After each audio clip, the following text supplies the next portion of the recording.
realize growing up is realizing how to really make money. You know, where I'm from, we live off image a lot. You know, a lot of people like to look a certain way, and they like to dress a certain way, and they like to make you think they got money. You know what I mean? And some of them might have a little money, but they want you to see it. And by them doing it, sometimes it takes the little money away that they did possess.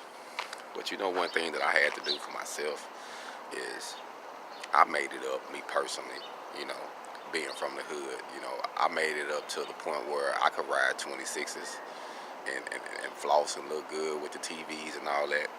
And then I realized that that shit wasn't about nothing. You know what I mean? Like, the value of it, it wasn't about nothing because I was living for that image. You see what I'm saying? So if I do it now, it's a different situation. But I'm not on that now, though. I'm not fucked up about no 26s, but I do like rims. You know what I'm saying? So it's like I went from riding 26s. Check this out. I went from 26s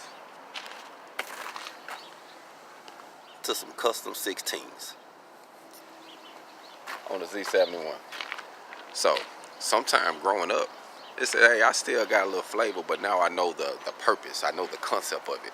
I'm using this to actually make me money and not actually, you know what I mean, riding around just to look good and wasting money. I think that's a part of growing up. Hold on.